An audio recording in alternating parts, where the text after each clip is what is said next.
Now let's come to Nigeria and talk about cement. Well, I think it was last week I had that conversation on what's going on in the construction industry. And we know that cement has been receiving a whole lot of attention as one of the most important inputs in building. We've seen the struggle to balance it at 10,000 naira for 50 kg of cement. We'll have Victoria Momo now, analyst with Financial Derivatives Company, joining us to give us updates on the pricing and some of those drivers of that price. Hi, Victoria. Good afternoon. So could you bring us up to date? Do we now have cement at 10,000, which was the promised price? Good afternoon. Thank you so much for having me, Ini. Like you rightly said, consumers are concerned about the recent trend in cement prices, right? And there have been like a couple of movements, a couple of moves by the federal government, by the cement manufacturers to actually manipulate the prices, in quote. So basically, we've seen a kind of consensus between the federal government and the cement manufacturers about the pricing of cement.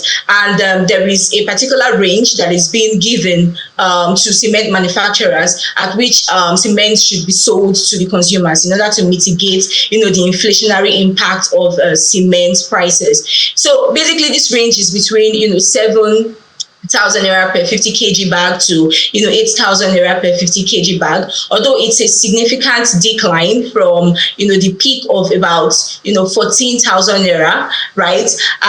But it's still high, right? But basically the increase for this cement prices, the reason why cement prices actually got to that high was because of a couple of factors which the cement manufacturers have let the federal government have an idea of. Right. So one of which is the cost of importation because of the exchange rate depreciation. This exchange rate depreciation actually led to the revision of the import duty, which actually caused the cost for importing spare parts which are used for the machineries in producing cement.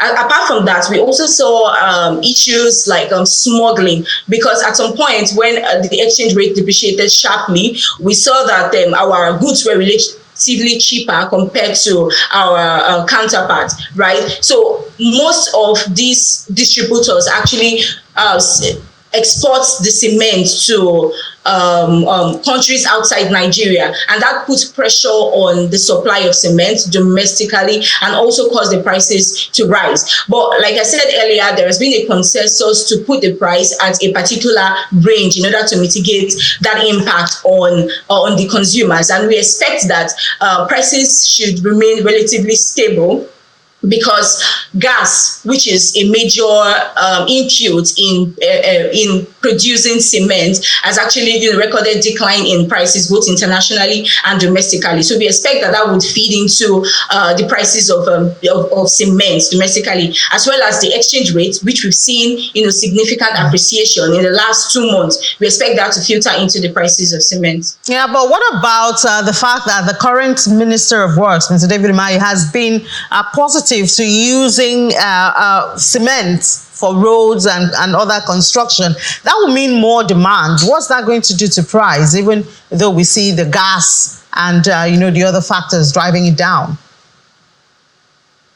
Okay, so basically it's a good move, considering the fact that cement roads as an alternative for asphalt or bitumen paved road is actually more durable, has low cost of maintenance, and is ideal for Nigeria's weather condition. And then again, the pressure on the naira would also reduce, because bitumen is being imported into the country, right, in order to make these roads, to construct these roads, basically. So concrete paved roads is actually a good alternative for bitumen paved road. And of course, one of the inputs that is being used for concrete paved road is actually cement, right? And that would actually lead to an increase in demand for cement, like you rightly said.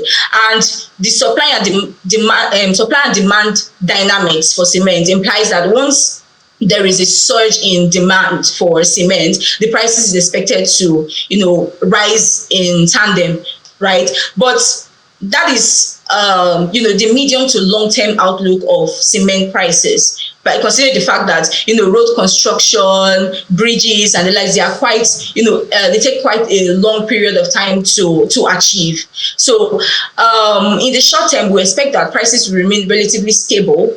And, the weather factor also has a role to play in that regard, because we're slowly approaching, the wet season, and it is expected that construction activities would decline, and that would weigh on the demand for cement and also the prices for cement. But once the prices increases, it's imposes additional burden on housing prospects, and also the pricing of housing, and that could weigh on the real estate industry as well as the construction industry. All right, Victoria, thank you so much for giving us that perspective. Victoria Momo is an analyst with Financial Derivatives Company. Thank you for having me.